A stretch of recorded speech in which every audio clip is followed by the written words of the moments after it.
Reports in newspapers of Ugandans being killed in Rwanda. Maybe government should tell us Rwanda was bold to tell their citizens not to travel to Uganda.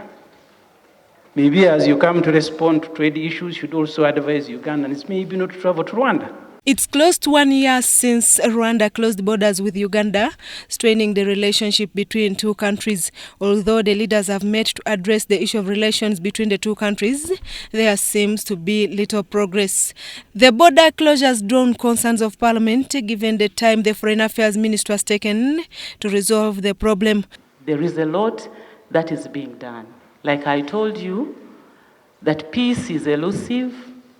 If you handle it anyhowly, any slight, careless statement made can take us back to square one. In a meeting with the Foreign Affairs Committee of Parliament last week, Foreign Affairs State Minister Kaloriam said that the talks were underway to restore harmony. However, members of Parliament find it long overdue. This Parliament has directed the government to make statements on many other issues, Madam Speaker.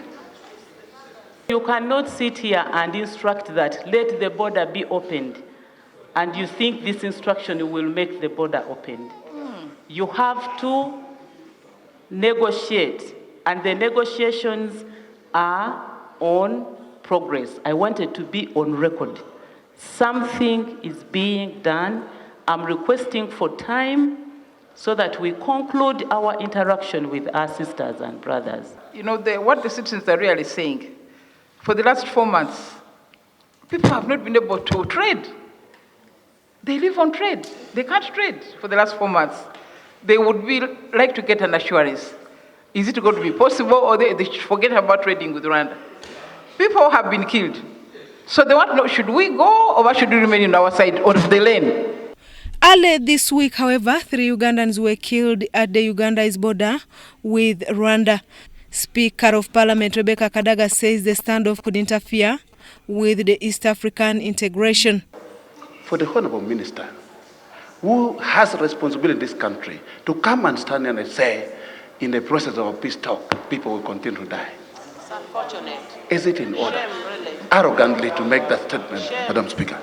No, she's not in order. Minister, is the government of Uganda going to issue a travel advisory? That's what we want to know. She has directed Minister of Foreign Affairs to update the country on the matter by Tuesday next week. I regret and pay sincere condolences to the Ugandans who have died in this process.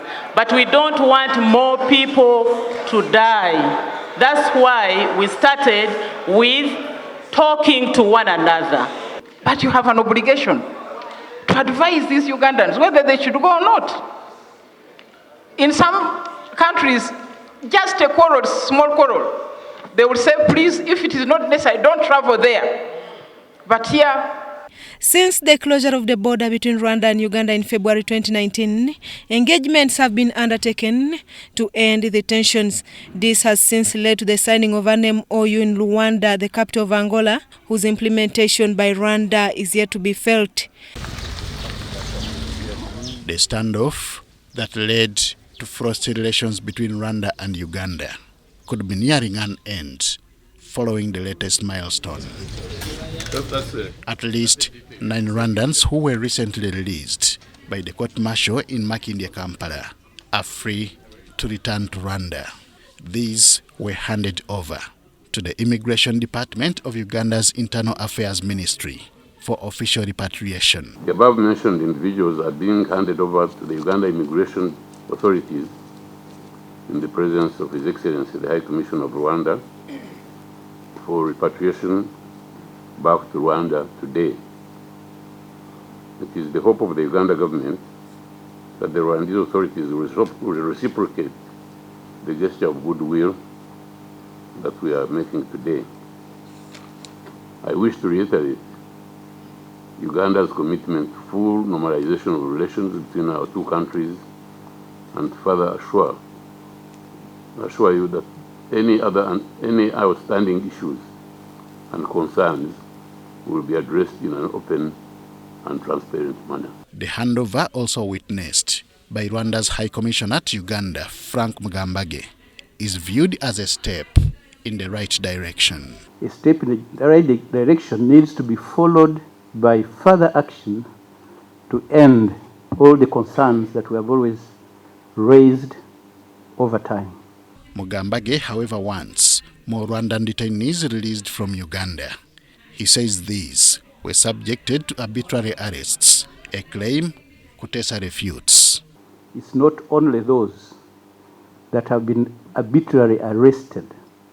And so we'll request, in a good gesture, as the minister said, that all those who were arbitrarily arrested, and I think we've been communicating this for quite some time, and are under illegal detention, should indeed also be released. Many have been dealt with and have been deported through legal means, being sent to the border with Rwanda and being signed for by the immigration authorities of Rwanda. Many of them have returned. The withdrawal of charges against these Rwandan nationals is in line with the Rwanda Memorandum of Understanding signed between the Republic of Uganda and Rwanda. They are now free to return home. Turashima leta yacu y'u Rwanda ko yadukurikiranye ibintu byose, ariko ibintu badushyiraho ni ukubeshya nta biriho. Ariko turashimye Imana ko baduhaye uburenganzira bwacu. By'umwihariko leta yacu y'u Rwanda. This gesture could normalize relations between the two countries